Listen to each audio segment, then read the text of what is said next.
finally, tonight. Kamala Thank you so much for Harris being with speaks us. out. So let's hear what she has to say. Joining us now, I'm honored to say, is the Vice President of the United States, Kamala Harris. Madam Vice President, we're really honored to have some time with you tonight. Thank you so much for being with us. Of course, good to be with you, Rachel, and everyone. Thank you.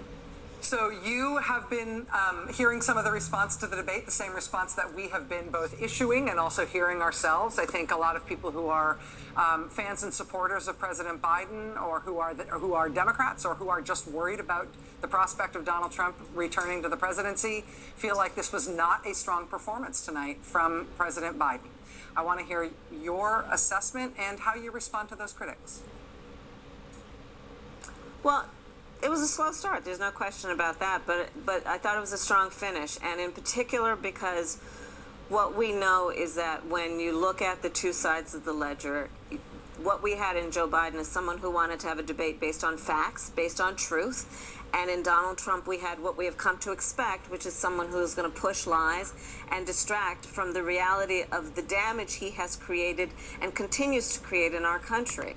Now that is the problem with the debate. You cannot debate a liar because they interrupt the thought process. You're trying to interpret what they're saying, and they're just bringing in fake information and telling the audience that he's speaking the truth, and then he confronts the other debater with all of these lies. And you just cannot debate a liar. And Donald Trump has proven over his presidency that he lies habitually. He is a habitual liar. He says anything in order to make himself look right and to make it appear that he has facts and that he knows what he's talking about.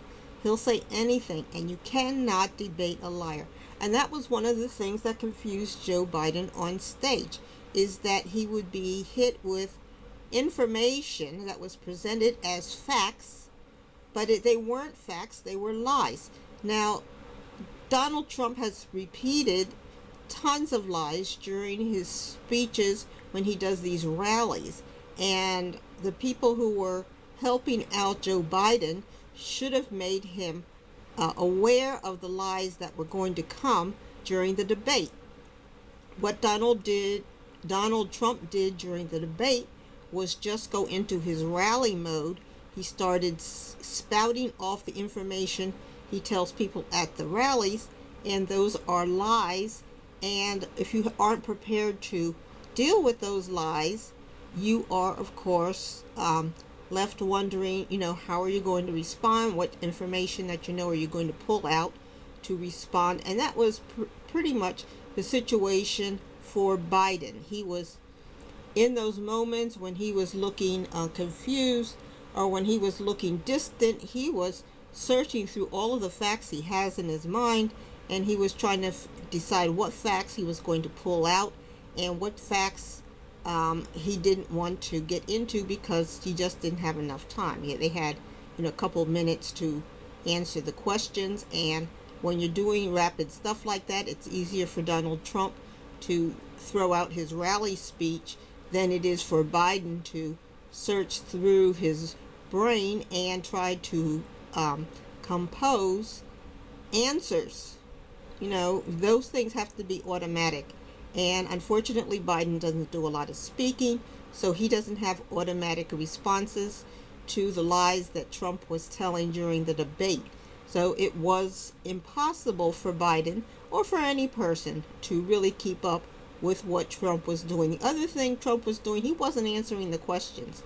When they would ask a question, Trump would say, well, let's go back. And he would answer the previous question, especially if it was a question that he had been prepared to answer, through his rally speeches. And so when they asked them about child care and women's health and so forth, he never answered those questions because those are things he doesn't have in his rally speeches. So when they asked the question, he just ignored it and went back to the previous question and answered that. Now, if you watch that debate, you'll see he does that all the time. And that gives him also additional time to think as to what he wants to pull out of his rally routine and what he wants to present in the debate. So let's go and finish and see what Kamala Harris, vice president, has to say, finally she's speaking out. Finally. When I think about the significance of the substance of what is before us in November in 130 days, we are looking at a president in Joe Biden who has done historic work, whether it be on addressing the infrastructure issue in America. Donald Trump, remember, kept talking every week was going to be an infrastructure week. It never happened. It was Joe Biden that made it happen, so that over $1 trillion is hitting the streets of America to upgrade roads and bridges.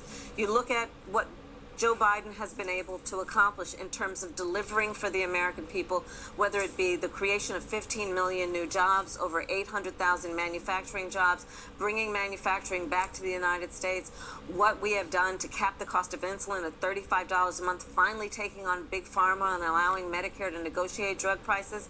These are the substantive issues that the American people care about.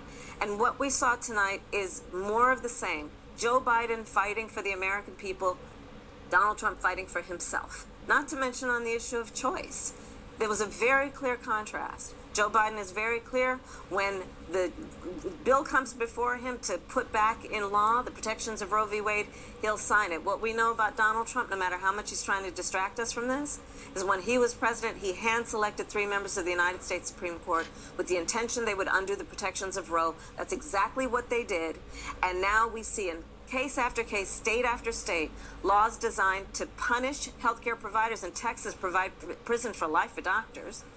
Women who are having miscarriages because and bleeding out, excuse my language, but I'm just going to have to be explicit about the facts, because of laws that are denying them emergency care because hospitals are afraid they're going to be criminalized for doing that. And we can see how Trump abuses the legal system. He sues, then he makes motions to get rid of the judge. He makes motions to get rid of the jury if he's losing. He'll continue by doing all kinds of appeals and various other motions. People don't want to get involved with that type of lawsuit. Trump doesn't trust any judge. He doesn't trust any court. He doesn't trust any jury. He wants to be the whole judge and jury. He makes his own decisions. If you would listen to Trump and not look at him, you would think that Trump must have been a black. Blacks don't trust the white judges and a lot of the jury system and a lot of the attorneys. And Trump comes in with the same attitude. He doesn't trust the courts either. But United States is a nation of laws, and we base things on laws. Now, North Korea, the leader of North Korea, just killed a 22-year-old man because he was listening to K-pop. He was sharing the K-pop with other citizens, and that was against the law. So they publicly executed him so that others could see what would happen if they continue to listen to K-pop. That's what Trump wants. He wants to be the leader. He wants to be the head of the court. He wants to be the head of the Supreme Court. He wants to be able to kill people and not get in trouble. But we don't have that country. We have a country where even if you don't trust the system, you try to work through it. And blacks have been killed over and over and jailed over and over because of prejudice by courts, mistreatment in courts, and just fear of going to court and whatever presentation they will get there. So, that is the difference. Joe Biden is struggling to work with our court system. He's struggling to keep our laws. He's struggling so that Americans can depend on trials where their peers are going to make decisions about whether or not they're guilty or not, whether they're going to jail, whether they're going to be executed. But in other countries where we have so much distrust, whether they have so much distrust in their legal systems and head of the countries have taken over to make these decisions, those people want to get out of there. And that's why they are fleeing to other countries. They are not happy with having a dictator who rules the Congress, who is the president, who rules the Congress, and who rules the Supreme Court. We don't want that. We never have, and we're not used to that type of country. Trump says this is a pitiful country, worst country ever, and Joe Biden says this is a strong country. We want to preserve it, and we want to continue to live by the Constitution. So that's one of the bases that we have to make our decision. What kind of country do you think we have? Did we have a failed country, or do you think we have a strong country of good citizens? And all of these bans are Trump abortion bans. He's talking about how he wants to send this decision back to the states. And we know what those arguments are about. Joe Biden has been very clear about where he stands, and he is clear with the American people. He is clear in purpose, and I think that came across tonight in this debate. You know, the issue of former President Trump lying came to the fore on this issue of choice and on this issue of abortion rights in a very pointed way. He kept asserting over and over again that if you are pro-abortion rights, or if you want to codify Roe, or if you are a critic of the decision to overturn Roe and have these abortion bans, then you are a murderer, and that you want to kill infants, and that what people who are pro-choice are people who want to kill babies after they are born. And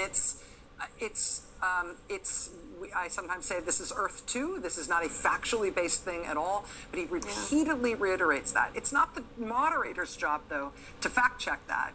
It's essentially the other candidate's job to fact check that. I wonder what your thought just strategically is in terms of countering a counter narrative and a lie about abortion rights that's so obscene and yet so insistently repeated by their side and by their candidate.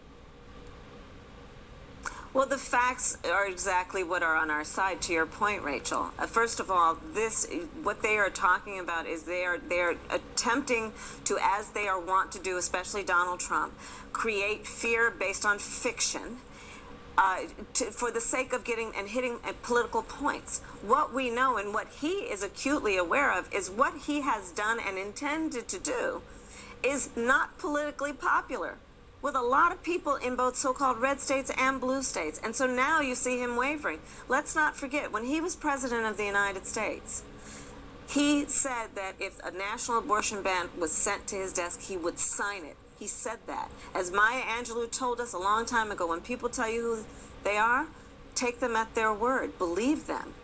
We know that when Donald Trump comes in, if he has a Congress that passes a national abortion ban, he will sign it into law. One of the most fundamental issues of our time. Fundamental. The idea that the government would take the ability of an individual's to make decisions about their own body and replace their good judgment with that of the government. That's what's happened in our country. 3 days ago, we just commemorated the 2-year anniversary of the Dobbs decision, and where woman after woman who I have met, who I have traveled with, have faced extraordinary experiences of the miscarriage, of losing their ability to have children in the future because they did not receive the care they needed, because hospitals and healthcare providers were afraid they'd be put in jail for doing the job of caring for these women. So I think that what Donald Trump is doing is grasping for straws. And look, they're only, of the two people on that debate stage, only one of them has the endorsement of his vice president. And let's not forget that. Let's not forget that. Very awkward and very, very true. Vice President Kamala Harris, it's a privilege to have this time with you tonight. Thank you. Thank you very much for your time, madam. Good to be with you guys. Take care, everybody. Thank you. Thank you. I have a lot more questions to ask her. I want to do a much longer interview with her. We only had a couple of minutes. She just became so much more important to this campaign yes, than she was yesterday. What we just heard in her first response to you was more powerful, clearer, stronger than anything we heard from her running mate tonight. Yeah. She and in her second response, and so that was the kind of thing people were hoping for from President Biden on the stage tonight. She just delivered it, and the question becomes for the campaign starting tomorrow. Obviously, Joe Biden needs this kind of support. He needs others to be out there more than any other presidential candidate maybe ever has. He needs others to be out there doing this campaign work. And why aren't they out She's the there one who can supporting get the him? most attention as a candidate. How do you weave the vice president's skills, including her communication skills, which we just saw on blast right there? Yeah. How do you weave those with the president's in a way that doesn't upstage him and that doesn't make people want to replace him with You him? cannot anymore worry about that old idea of upstaging the president. You think that's Not in over this tonight? situation. Yeah. You know, historically, the most active use of vice presidential candidates has been as attackers of the other side. There are some examples. Harry Truman in 1944 was brought in literally for energy. Literally to go out there. He was kind of an attacker, but he was also this energy source that FDR just could not ever deliver as a campaigner.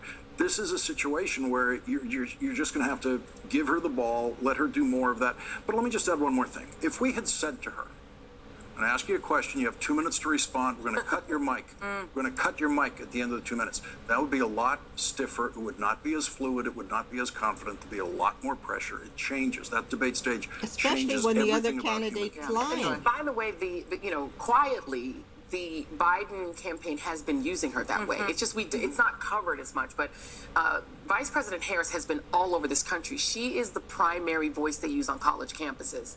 She's been the voice they've been using really heavily in the Black community. Heard her. She's the one who they've been sending out because she is a voice that is younger, that is more approachable for younger audience. So they're using her that way anyway. And one of the big criticisms of the Biden White House is that they kind of hid her for 2 years and really didn't use her that much and really didn't allow her because of this whole issue of is she going to upstage President Biden. But I think the reality is her role, as Lawrence just said, it just went up so much higher. It's really important that they allow her to be herself because she is personable. She is a great communicator. And at this point, she is the vigor on the campaign. Yeah. She's the vigor on the Might be ticket. too And late. she's the person who can reassure folks that, look, President Biden is a great decision maker. He may not be the most energetic dude in the world, but he's got this lady who's also making decisions. They're making decisions together. She is the partner in the administration as he was to Barack Obama. Yeah, I mean, they also used her on abortion rights. By they used her, it's also about her choice on what she goes out there and does. And I think it took her some time in the first year or two to figure out what her space and role was, right? What it was going to be. And the best presidential and vice presidential partnerships publicly, I mean, in terms of what they do publicly, is where they have different strengths. Yeah. Joe Biden is clearly not super comfortable talking about abortion rights beyond his strong defense of Roe. That is not where Chris is nodding here. We have other problems than just that. It's clearly, she is very comfortable. He's very Catholic. And he's very Catholic. She is very comfortable. She's passionate. I mean, she almost got a tear to her eye, which, by the way, is how millions of women are feeling across the country.